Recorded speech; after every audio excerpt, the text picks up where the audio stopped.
Democratizar ainda mais o acesso aos concursos e oferecer preparação de excelência é a missão do curso sobre Direito. O meu nome é William Ackerman, eu sou defensor público do Estado do Rio de Janeiro desde 2012, assessor de ministro do Supremo Tribunal Federal desde 2018 e coordenador do curso sobre Direito. Aqui no nosso canal, vocês terão acesso a aulas com os melhores professores do país e nas nossas turmas há ferramentas disruptivas para facilitar o seu caminho até a aprovação. Então deixe seu like, se inscreva no canal e não deixe de conferir no nosso site as nossas turmas com matrículas abertas e preços promocionais. Vamos lá, pessoal, voltando aí aos nossos trabalhos, vamos trabalhar agora a continuação daquilo que eu havia proposto a vocês como metodologia, né? A questão dos julgados que eu reputo os mais relevantes e trazendo sempre considerações paralelas. Separei aqui para vocês, vou colocar aqui na tela para vocês, rapidinho, um tema que eu acho muito, muito relevante para cair numa prova de Ministério Público. Deixa eu ver só em que parte que eu vou me colocar aqui. Acho que aqui fica... Vamos lá. Essa importância aqui, ela ganha novos contornos em virtude de uma discussão que se trava no âmbito do ANPC. Como vocês muito bem sabem, e já devem estudar o ANPC já com mais afinco, vocês sabem que é uma das questões mais caíveis na prova aqui do MP do Rio, mas uma das discussões que se travam no âmbito do ANPC é se esse instrumento ele pode ter a chamada eficácia premial ou viés premial. Então percebam, coloquei aqui como questão de fundo a colaboração premiada, mas vamos lá. O que eu quero trabalhar com vocês é o seguinte: pode o ANPC ter esse viés premial? Em que sentido? Pode o promotor de justiça, ao celebrar o ANPC, pugnar ou propor ao investigado que ele faça uma colaboração premiada? E com isso ele obtenha, como o próprio nome faz supor, algumas vantagens em decorrência dessa colaboração? Então, esses pontos são os pontos que vão se conectando. E eu costumo dizer sempre nas minhas aulas que não adianta você estudar determinadas matérias de maneira segmentada. Você tem sempre que buscar os links em cada uma das matérias. Porque se você assim não o fizer, muitas das vezes o examinador cobra uma questão e você fica sem saber como responder, justamente porque a sua visão é segmentada. Então, tenha cuidado com isso. Vamos lá. Qual é o primeiro cuidado que vocês devem ter aqui? O ANPC, ele não tem regulamentação no âmbito infraconstitucional, só tem regulamentação no âmbito infralegal. E aí você vai pensar, Fabrício, mas espera aí, cara, a lei de improbidade fala do ANPC. Sim, só que a lei de improbidade, ela não regulamenta o ANPC, por assim dizer. Só traz a possibilidade, a permissão de celebração do ANPC. Então aí surgem as resoluções de cada um dos MPs trabalhando a ideia de ANPC. Neste momento que eu gravo essa aula para vocês, o MP do Rio só tem, por enquanto, uma minuta. Ainda não foi publicada a resolução que trata do ANPC. Pois bem, o que é importante vocês saberem? Não existe vedação em nosso sistema jurídico para que o ANPC ostente viés premial, para que o Ministério Público, ao celebrar o ANPC, premie aquele investigado que faça a sua devida colaboração. A gente pode trabalhar de maneira por analogia, por meio do acordo de leniência, que está previsto no artigo 16 da Lei Anticorrupção. Então, ao contrário do que muita gente supõe, a colaboração premiada, ela não é instrumento exclusivo da seara penal. Não é. Essa é uma visão equivocada e antissistêmica do próprio microsistema de tutela do patrimônio público e microsistema de combate à corrupção. Esse microsistema que ora eu cito, que ora eu faço referência, ele abrange tutela coletiva, ele abrange direito penal, abrange legislação extravagante, abrange processo penal. Todos esses pontos, né, eles se juntam para formar esse microsistema de combate à corrupção. Dito isso, posso concluir com segurança que o ANPC pode sim ostentar um viés premial. Contudo, dá uma olhada aqui no julgado que eu separei para vocês, que é o RESP 1464 do Distrito 1464-287 do Distrito Federal, 1464-287 do Distrito Federal. No âmbito desse julgado, a segunda turma do SCJ, ao meu ver de maneira equivocada e deveras reducionista, o SCJ entendeu que os benefícios da colaboração premiada não são aplicáveis no âmbito da improbidade. Você pode trabalhar aqui com duas linhas de interpretação. Uma primeira linha de interpretação, no sentido de que o SCJ, por meio deste julgado, repito, não é jurisprudência do SCJ, é um julgado de sua segunda turma. Então, o SCJ, nesse julgado, entendeu não ser possível a colaboração premiada na seara da improbidade, que para mim seria uma interpretação muito reducionista, para não dizer equivocada. Tanto é verdade que o próprio Fred Dier, com o qual eu concordo, ele diz o seguinte: não existe nenhum tipo de vedação para colaboração premiada incidir no âmbito da improbidade. Senão a gente chegaria a um anacronismo.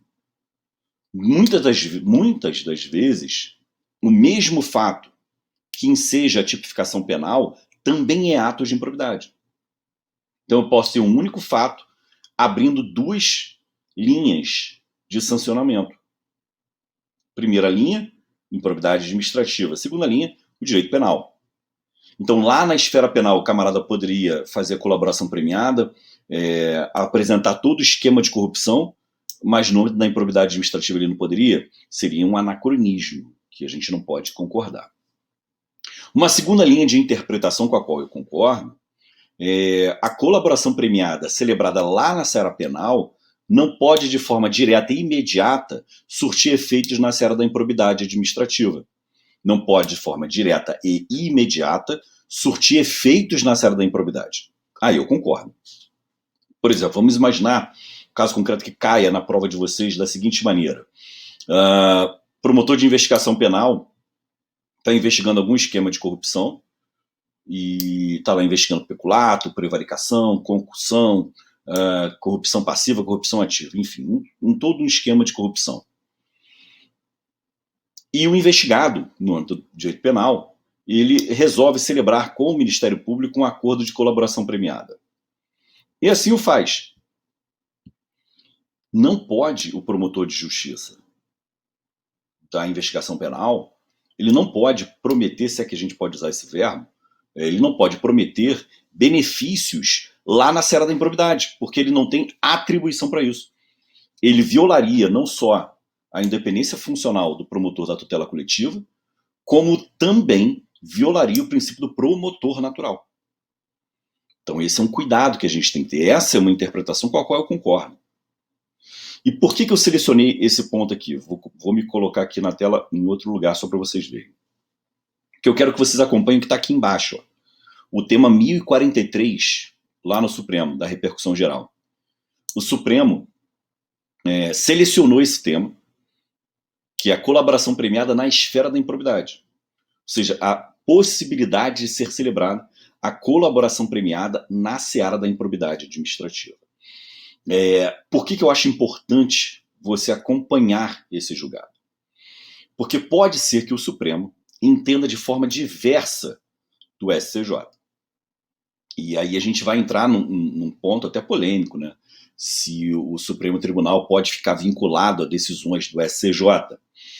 O 927 do Código de Processo Civil dá a entender que sim, porque se for matéria infraconstitucional, o SCJ pode sim, por meio de um julgado proferido por si, pode sim vincular o Supremo Tribunal Federal.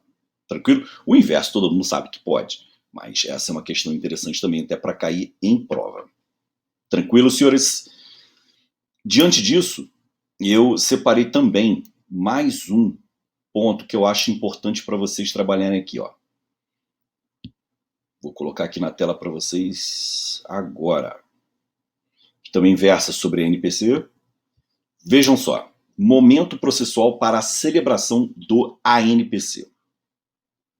Separei para vocês aí um julgado da primeira turma do STJ, foi proferido lá no ARESP 13.14.581 de São Paulo.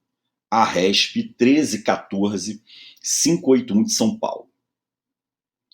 No âmbito desse julgado, o STJ permitiu, ou melhor, reconheceu a possibilidade de ser celebrado a ANPC no âmbito recursal.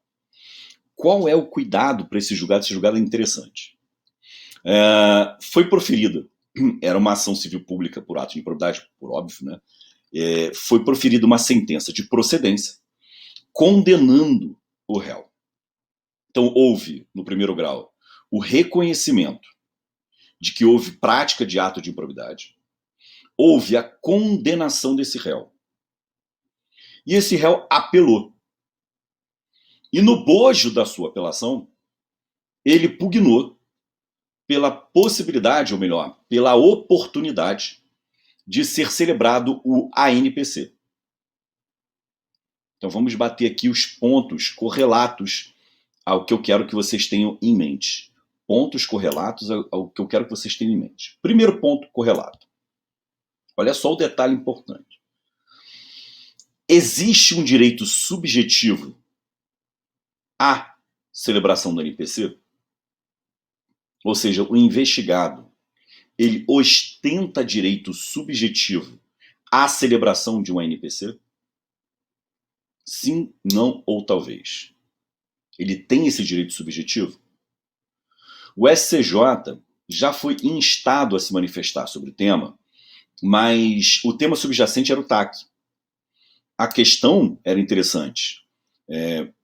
O réu de uma determinada ação civil pública sustentava que o Ministério Público não havia oportunizado a ele a celebração de um TAC e que, portanto, ele se sentia prejudicado nesse particular.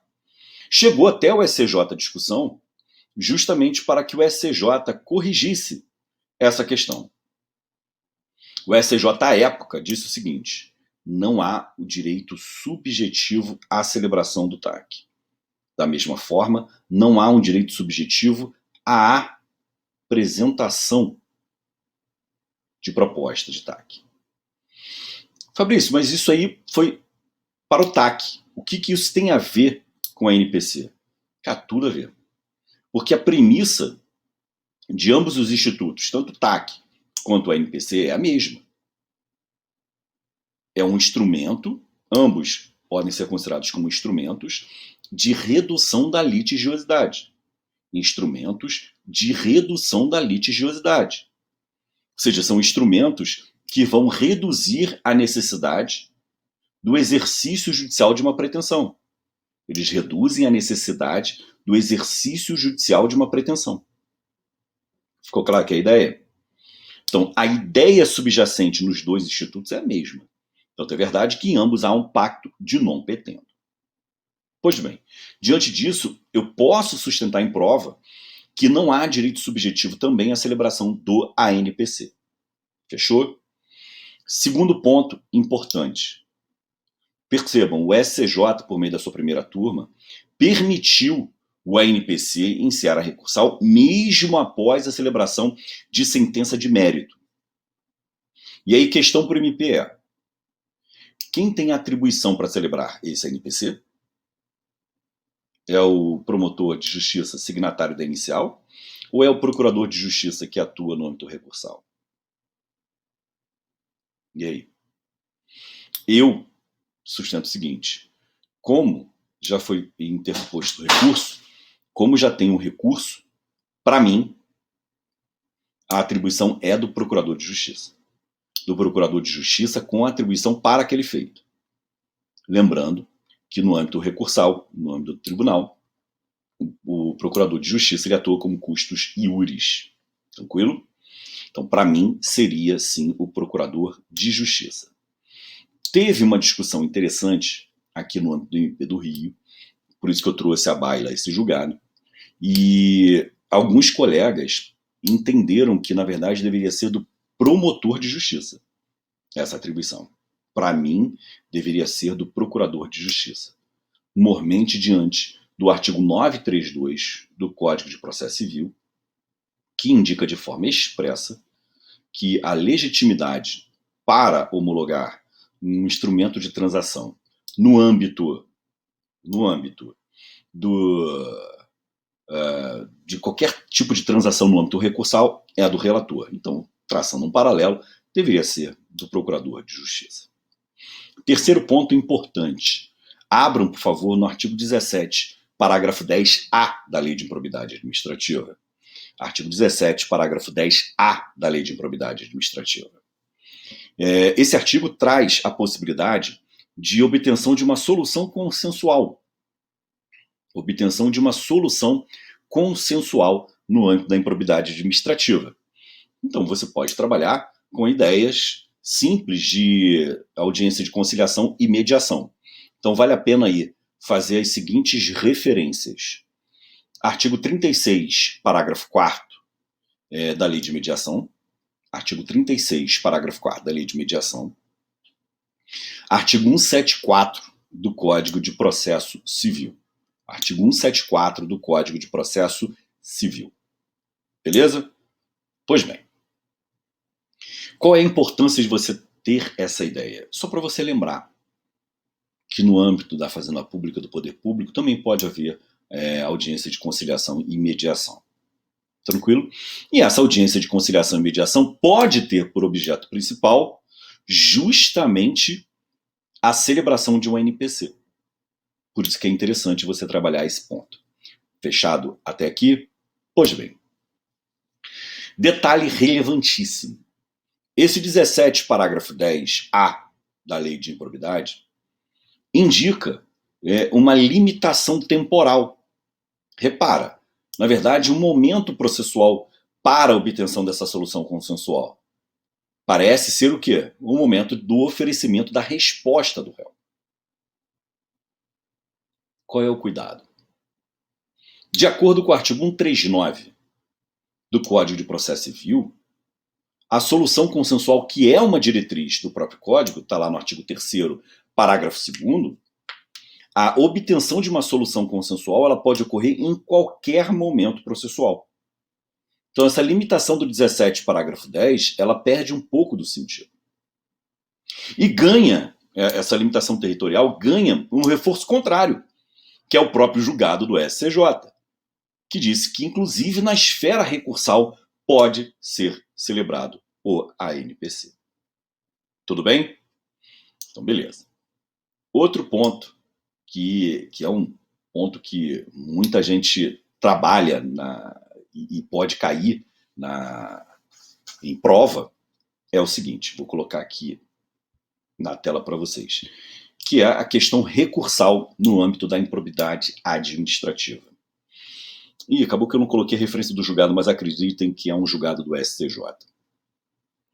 O STJ reconheceu o que grande parte da doutrina já vinha sustentando, que é a possibilidade, que nada mais é do que a possibilidade, de aplicação da regra do artigo 19, parágrafo 1º, da Lei de Ação Popular no âmbito do microsistema da tutela coletiva.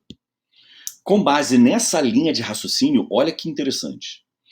Todas as decisões interlocutórias no âmbito do processo coletivo, então todas as decisões interlocutórias no âmbito do processo coletivo são agraváveis. Portanto, aquela ideia que a gente trabalha no rol com aquela taxatividade mitigada do artigo 1015 do CPC, esquece, para o processo coletivo não se aplica. Todas as decisões interlocutórias são agraváveis. Tá? E isso tem uma relevância enorme para o que a gente estuda aqui. Fechou, senhores? Além disso, então o que eu acho que é interessante? Você chega lá no artigo 1015, inciso 13 do CPC, puxa a remissão para o 19, parágrafo 1º da Lei de Ação Popular, e puxa a remissão também para o artigo 17, parágrafo 10, da Lei de Improbidade Administrativa. E faz a remissão bilateral, né? Aqui no caso trilateral, você vai para um e volta para outro. Não esqueçam disso, porque você tem sempre que trazer remissões dessa maneira. Fechou? Quase caiu aqui. Fechou, senhores? Tranquilo? Então vamos lá. Puxando o gancho aqui do que a gente está trabalhando, no que tange ao reexame necessário, o STJ também entendeu que a regra do reexame necessário prevista, melhor dizendo, lá no artigo 19 caput da Lei de Ação Popular, também se aplica na seara da improbidade administrativa, ou seja, você pode usar como regra geral para o microsistema da tutela coletiva. Tranquilo? Então, galera, fica atento a esse ponto, porque isso, uma prova objetiva, pode derrubar vocês. O que o examinador pode fazer? Ele pode trazer algum caso concreto no qual você já tenha visto no processo civil individual algum debate, alguma discussão sobre a aplicabilidade ou não do 1015 do CPC e embarcar nessa armadilha. Não caia nessa armadilha. Fechou? Vamos lá. Outro ponto que eu quero trabalhar com vocês aqui. Vou colocar aqui na tela um momentinho só. Isso aqui caiu recentemente, de certa maneira, foi, salvo engano, na PGE do Rio, na primeira fase. O examinador pediu para o candidato trabalhar questão relacionada às medidas executivas atípicas, para conceituar, dissertar sobre, discorrer sobre. O que eu acho importante aqui? O STJ, tanto em 2019 quanto em 2021, o STJ reconheceu a possibilidade de aplicação de medidas executivas atípicas no bojo da improbidade administrativa. No bojo da improbidade administrativa. Mesmo que sejam medidas executivas atípicas de cunho não patrimonial. Mesmo aquelas, repito, que não ostentem cunho patrimonial. Então vejam a importância desse julgado. Isso está aqui embaixo, ó, no RESP 1929, 230 do Mato Grosso. RESP 1929, 230 do Mato Grosso. Só que no primeiro julgado que eu coloquei, o que eu acho importante nesse primeiro julgado? Porque esse julgado é o mais caível.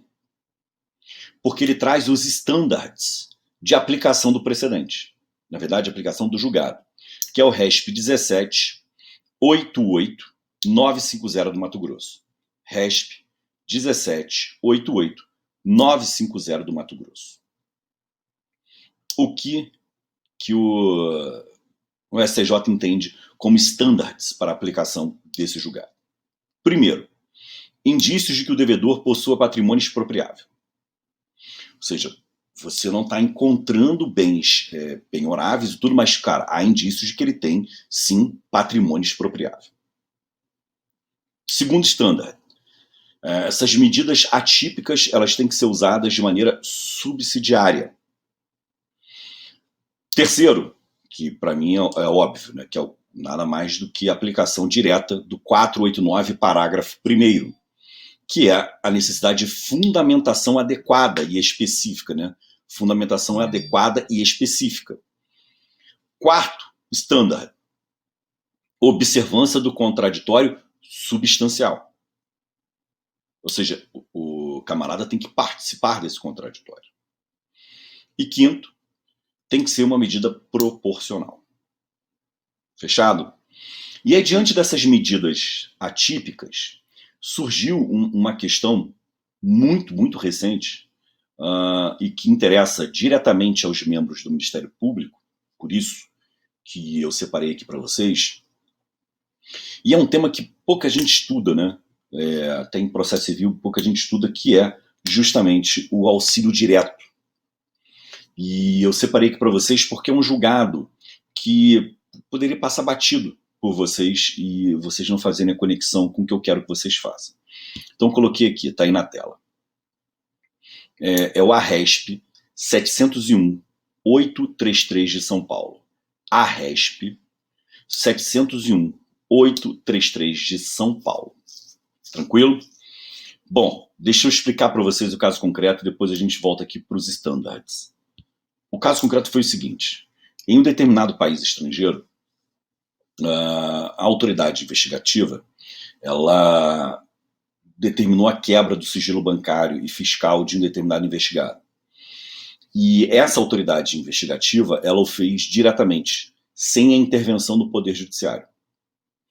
Então, ela diretamente, é como se o MP lá tivesse decretado diretamente essa quebra de sigilo bancário e fiscal. Pois bem, o Ministério Público aqui pediu compartilhamento dessas provas por meio do auxílio direto, que está lá no artigo 28 do Código de Processo Civil. Por meio do auxílio direto. Esse auxílio direto, via de regra, ele tem que passar por uma autoridade central. Diante desse quadro, se discutiu, e essa questão chegou à STJ, se discutiu se essas provas obtidas por essa quebra direta de sigilo bancário e fiscal, se essa prova, obtida diretamente pela quebra de sigilo bancário e fiscal, poderia ser utilizada pelo Ministério Público aqui no Brasil, na seara da improbidade administrativa. Então, vamos lá. Vamos ver o que o STJ decidiu. Para o STJ, é plenamente possível, não só, ou seja, do prisma da validade, não só a validade dessa prova, como a possibilidade de valoração. Só que o STJ fixou 3 diretrizes, que a gente também pode chamar de standards. Primeiro standard: observância das regras processuais vigentes no sistema jurídico estrangeiro. 2. A prova produzida no exterior é regulada pela lei do local de sua produção ou do cumprimento da diligência. Ou seja, se lá é permitida essa quebra desta maneira, então eu tenho que respeitar a lei do local. Ah, Fabrício, mas espera aí, aqui no Brasil isso não é permitido. Perfeito, não é? Mas lá é permitido. Ah, então como é que eu vou usar aqui? Perceba, eu não estou quebrando o sigilo aqui. Eu estou usando a informação que decorreu da quebra do sigilo lá. Então essa é uma singela diferença para que você não caia em armadilha. Tranquilo?